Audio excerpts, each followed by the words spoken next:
My mother rarely texts me, but yesterday there was a message from her. I knew something was wrong the moment I saw it.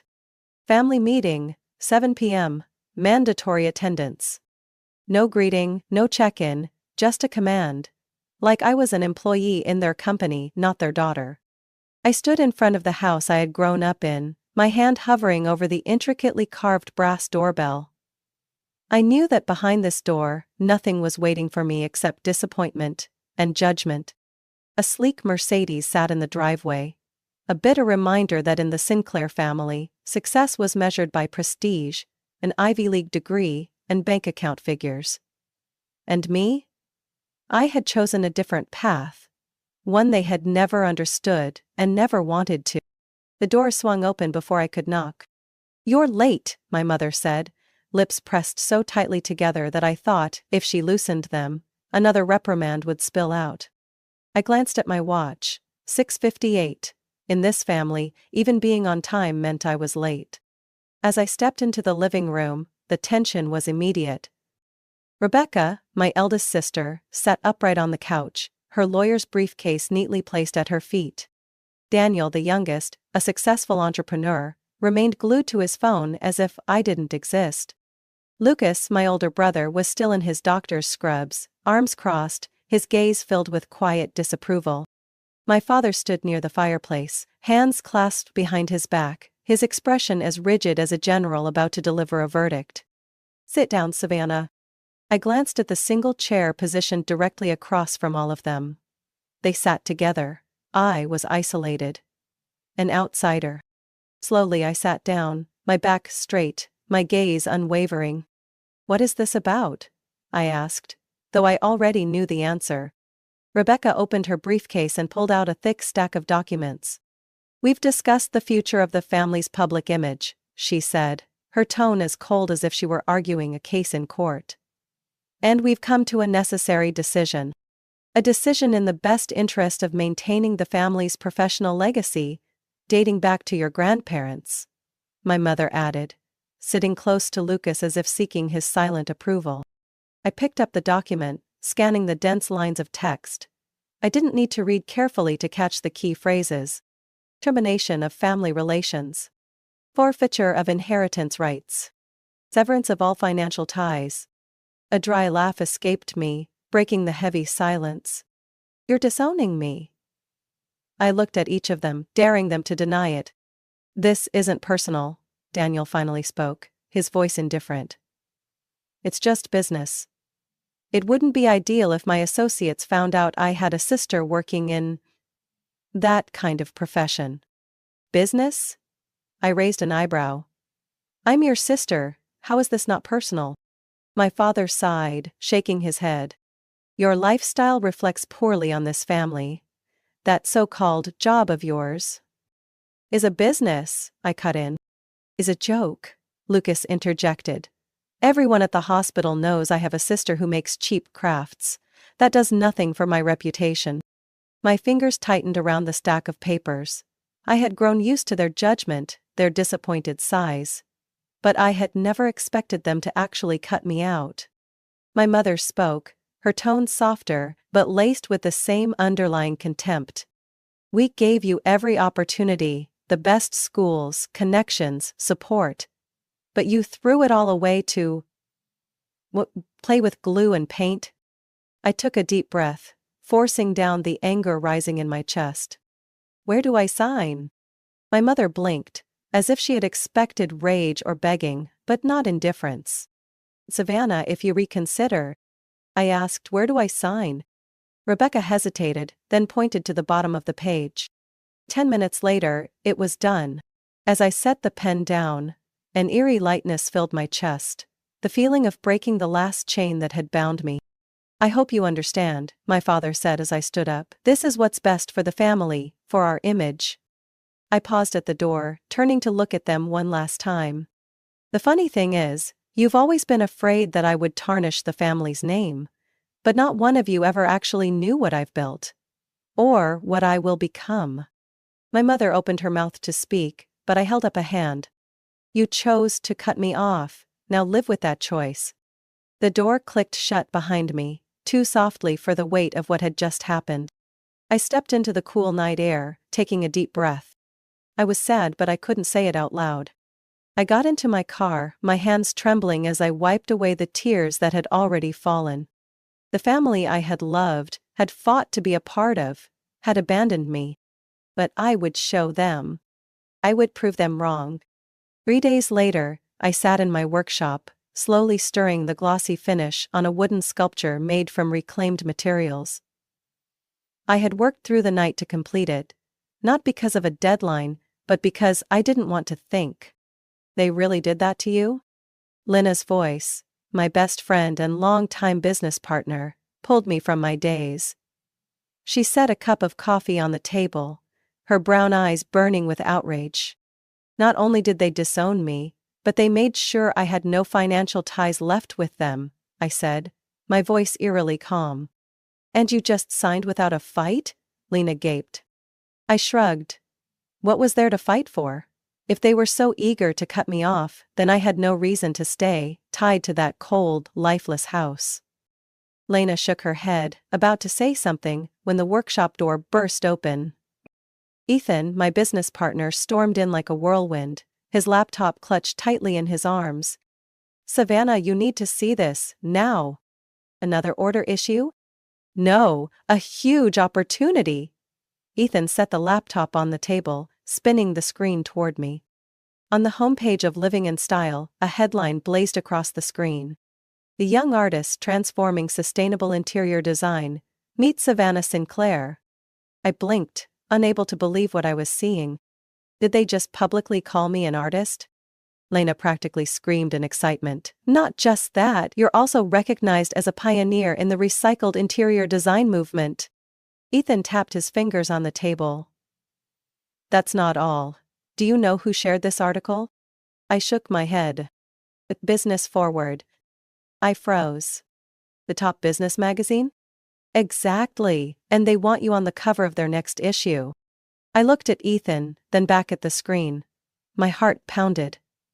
I had always believed in my work, but I never imagined it would gain this level of recognition. Are you going to do it?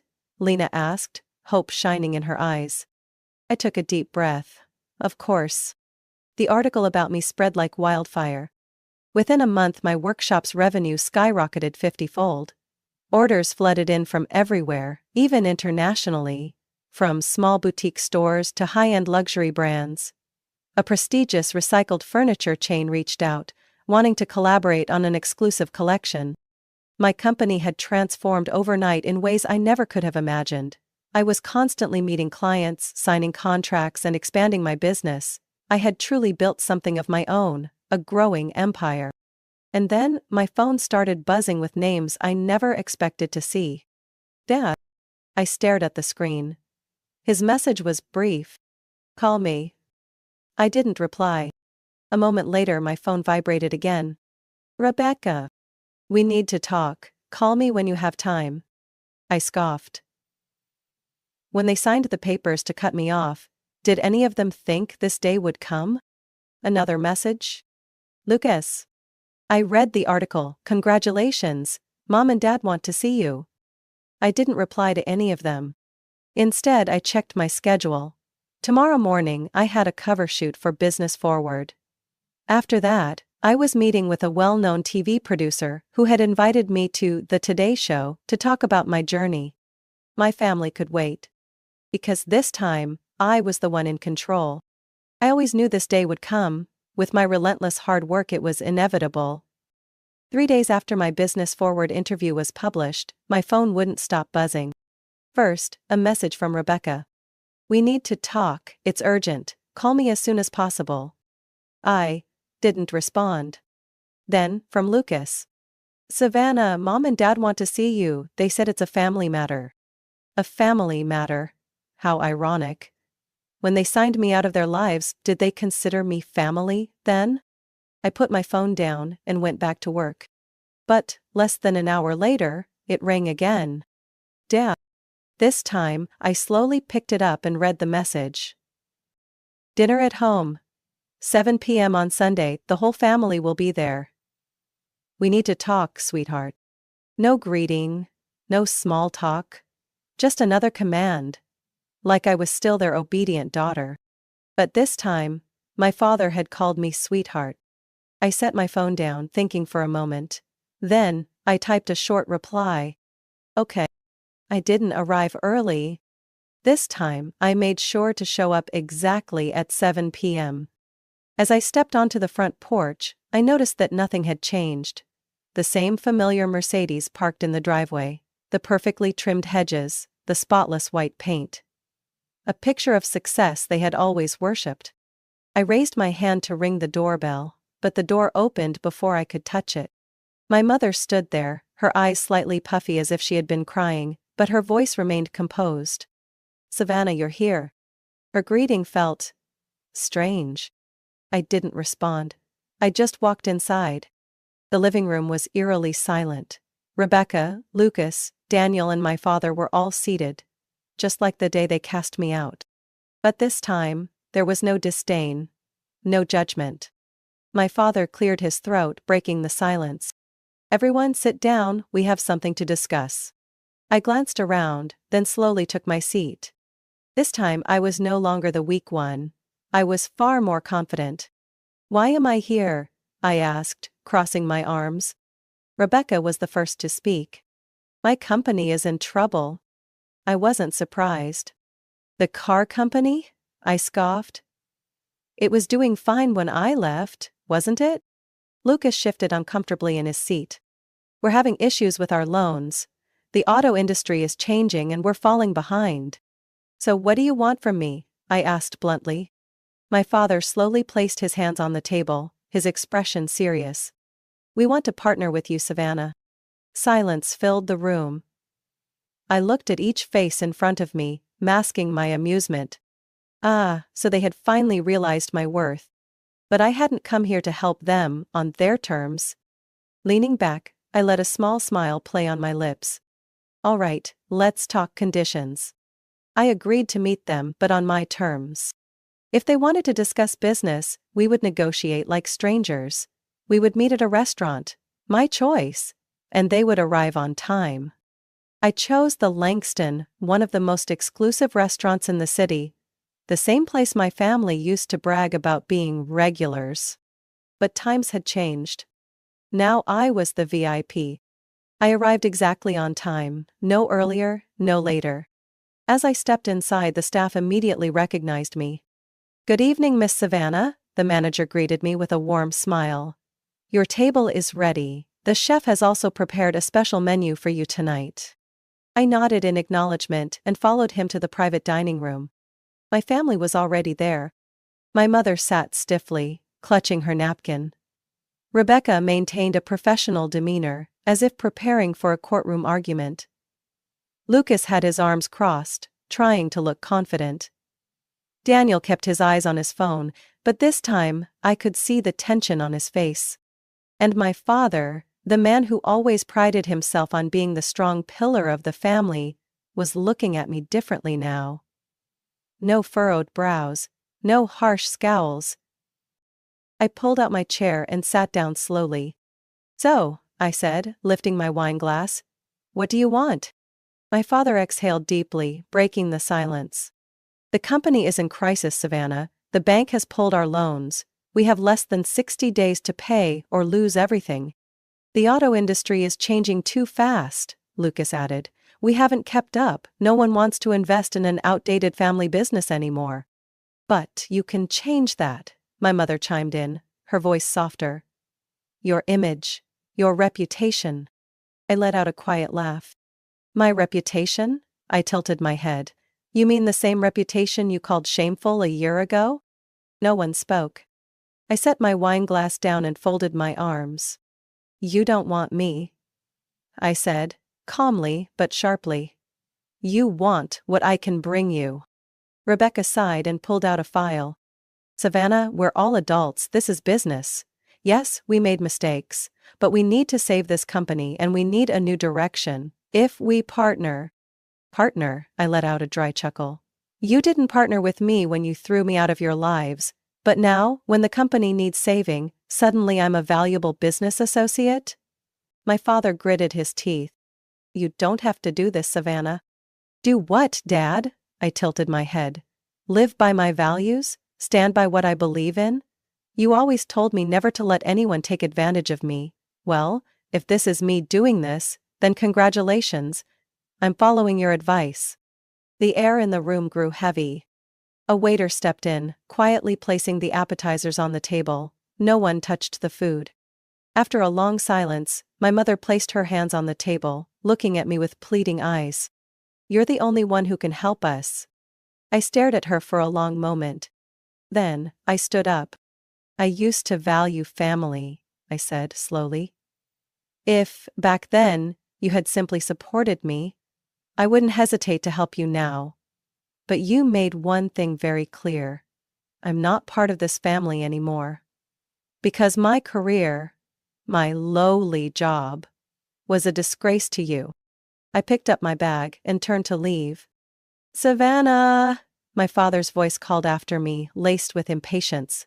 Name your price. Whatever it is, we can negotiate. I stopped, glancing back at them one last time. You're mistaken, Dad, I said, a faint smile on my lips. My price isn't money. It's trust. And you can't afford it anymore. You threw it away a year ago. Then I walked out of the room, leaving them with their untouched meals and the bitter truth they had never wanted to hear. As I exited the restaurant, I felt lighter than ever. 3 months ago they pushed me out of their lives. Now, as everything crumbled, they wanted me back. Like nothing had ever happened. I said no. And I didn't regret it. But life has a funny way of playing its own games. Not even 2 days later, another door opened. One I had never dared to dream of. You need to sit down, right now. Ethan burst into the workshop, his face beaming with excitement. I glanced up from my workbench, where I was carefully arranging stained glass pieces for a new project. What's going on? I muttered, but Ethan was already rushing forward. No, Savannah, you really need to see this right now. He set his laptop down in front of me, the screen displaying an email from a name I never expected to see. The Museum of Modern Art. MoMA. I froze. They want my work? Not just that, Ethan gasped. They want you as the featured artist in their upcoming sustainable art exhibition. This isn't just a big opportunity, Savannah. This is the pinnacle. I sat there, staring at the screen, my mind spinning. MoMA, one of the most prestigious museums in the world.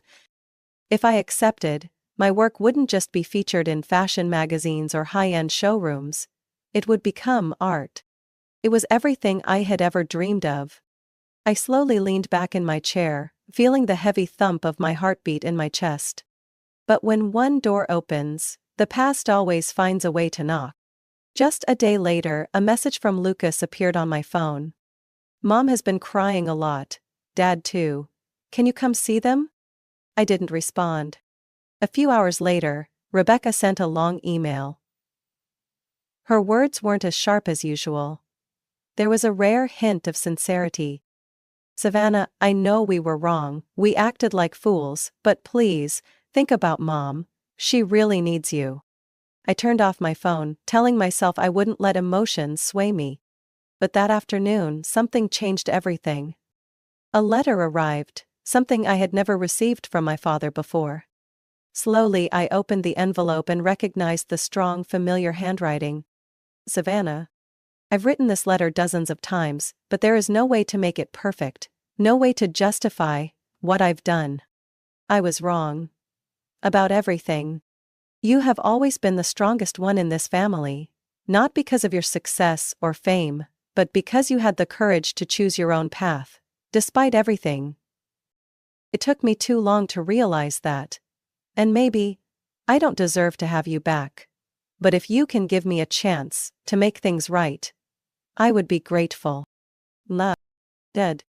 I clenched the letter in my hands, feeling something I had never felt toward my father before. Authenticity. I spent the entire night thinking. I wasn't the girl who needed my family's approval anymore, but if I were to help them, it would be on my terms. So the next morning, I sent a single message to my father. We will have a short conversation, but this time, on my conditions. The family meeting took place in a hospital room. A setting none of us had ever imagined would be the backdrop for such a pivotal moment. My mother had been admitted due to stress and exhaustion. According to the doctor, rest was what she needed most. But even from her hospital bed she gripped my hand, tears sliding down her face. "You came," she whispered, her voice hoarse with fatigue. I nodded but said nothing. The others sat around a small conference table outside her room. My father, Rebecca, Lucas, and Daniel, all waiting for my decision. I opened my briefcase and placed a stack of papers on the table. "If I help you, these are my terms." I looked at each of them. No one objected. They knew they had no room to negotiate. I tapped the documents with my pen. Sinclair Auto will cease to exist. It will be rebranded as Sinclair Electric. A sustainable electric car brand incorporating recycled art into its design and showrooms. Lucas raised an eyebrow. "What do you mean?" I met his gaze. "The world is changing, Lucas. You were too slow to adapt. If this company wants to survive, it has to become something entirely new. And I'm the one who will make that happen." I pointed to the first line of the contract. "I will be CEO. I will hold 51% ownership and have full executive control. None of you will have the authority to interfere." Rebecca frowned. "But..." "No buts," I cut her off. "Dad will hold the title of honorary advisor, but he will have no decision-making power. And the rest of you," I glanced at Lucas, Rebecca, and Daniel, "will only have shares based on actual contributions. No one gets privileges just because they're family." My father was silent for a long time. Then finally, he nodded. "That's fair." I raised an eyebrow, surprised at how quickly he accepted. Then I realized he had no other choice. "On last condition," I continued, looking at each of them. "If we do this, then the past ends here. No one gets to call me the disgraceful child, or the family betrayer anymore. If you want my help, then you acknowledge that I was never the problem. You were." Silence filled the room. My mother's eyes welled with fresh tears. My father sat deep in thought. The first to break the silence was Rebecca. "You're right," she sighed. "We were wrong." Lucas lowered his head. "I was too arrogant to see what you were doing. But now, I understand." Daniel gave a small nod, no longer wearing his usual indifference. Finally, my father reached for the contract. "Hand me the pen." I looked at him, seeing the exhaustion in his eyes, but also acceptance. I passed him the pen, and one by one, my family signed the agreement they never thought would happen. And at that moment, I knew I truly held the power in the very family that once cast me out. 1 year later, I walked through the towering glass doors of Sinclair Electric, now one of the fastest-growing sustainable electric vehicle brands in the country. The showroom lights reflected off the latest car models. The company didn't just survive, it thrived.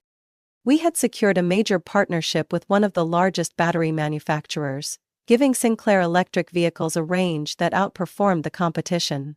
Our showrooms weren't just places to buy cars, they were immersive art spaces, showcasing the intersection of technology and creativity. Everything operated exactly as I had envisioned. And my family had finally found their rightful places. Rebecca left her high-stress legal career to become the company's chief legal officer, a role where she felt useful without drowning in endless lawsuits.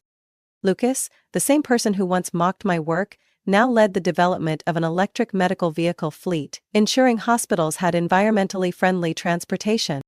Daniel, the one who never cared about anything, was now heading research and development, using technology to optimize vehicle efficiency. My father remained an honorary advisor, but he no longer made the decisions. For the first time in our lives, we were actually working together. That evening we gathered at my art studio, the place where everything began. On the table sat a small box. Inside it were the very papers that had once ruined me. I picked up one, a copy of the family disownment agreement, the document they forced me to sign a year ago. "What do we do with it?" Lucas asked, his voice more serious than I had ever heard. I reached for a lighter. We burn it. No one objected. One by one we tossed the papers into the kiln, letting them turn to ash. A declaration that the past would never return. As the embers cooled, I gathered the ashes into a small dish and carried them to the glass furnace. Now, let's turn it into something beautiful. I took a molten glass rod, dipped it into the ashes, and began shaping. Under my hands, a new sculpture was born, a small abstract piece representing a family. Not perfect, not symmetrical, but real and strong. My mother placed a hand over her heart, tears streaming down her face. "It's beautiful, Savannah." I nodded, feeling lighter than ever. It wasn't just a sculpture, it was a symbol of our rebirth. I placed it at the center of Sinclair Electric's main showroom. It stood there, illuminated by LED lights, a reminder that sometimes what is broken can be reshaped into something even more beautiful. And this time I was in full control of my future and the company that once rejected me. The grand opening of Sinclair Electric's third branch. The launch was more spectacular than anything I had ever imagined. What was once an outdated family car company had now become a symbol of innovation and sustainability, attracting not just eco-conscious customers but some of the biggest investors in the industry. Our new showroom was an open-concept space where technology and art intertwined. Sleek electric vehicles stood beside handcrafted sculptures made from recycled materials. A massive glass wall reflected the light from chandeliers, constructed from the salvaged metal of old car models, creating an atmosphere that was both modern and soulful. The showroom was packed. Journalists, business leaders, and even those who once doubted Sinclair Auto's future now stood before me, marveling at its transformation. I stepped onto the small stage, microphone in hand, looking out at the crowd, and more importantly, at my family, standing in the front row. "A year ago, no one believed this company could survive," I said, my voice carrying through the grand space. "But today, we're not just surviving, we're redefining the industry, and it's all because we had the courage to embrace change." My eyes met my father's, the same man who once dismissed me as a failure. He gave me a small nod, not the rigid approval of a traditional businessman, but something far more meaningful. "Pride," I continued. "I want to thank everyone who believed in this vision, my team, our investors, and my family. Yes, we've made mistakes, but we've learned that sometimes, what matters most is not where you started, but where you choose to go." A wave of applause erupted. And I knew I had done it. The post-hunt party took place in the courtyard of the showroom, with twinkling lights reflecting off the glass surfaces of the new electric car models. I stood by the bar sipping my wine as Rebecca approached. "This time you really won," she said, a small smile forming on her lips. "It's not about winning," I shook my head, glancing toward the showroom, where Lucas was presenting the new medical vehicle line, while Daniel discussed battery technology with a group of young engineers. "This time we got it right." As the night came to an end, my family gathered beneath the glass family sculpture, the piece I had created from the ashes of the disownment papers. My father lightly touched the sculpture, his gaze distant. "It took me years to understand your true worth," he said, his voice quiet. "But now I know. You never had to prove anything to me, I was the one who needed to prove myself to you." I gave him a soft smile. "You already have." For the first time, I felt truly at peace. I had my family, but this time, it was on my terms. And for the first time in my life, I knew that I wasn't just building a company, I was building a legacy. Savannah's story is not just about creating a business empire, it's a powerful lesson in self-worth, forgiveness, and the strength of reinvention. She was cast aside by her family, but instead of breaking, she turned her pain into fuel for success. In reality, many people have been underestimated, rejected for not following the traditional path, but true success doesn't come from pleasing others. It comes from staying true to yourself. And sometimes, the best revenge isn't resentment. It's living a life you are proud of. Savannah's journey is a testament to the power of resilience and independence. What do you think of her story? If it were you, would you forgive and help your family after everything? Share your thoughts in the comments, and don't forget to follow the channel for more gripping and inspiring stories about family and life.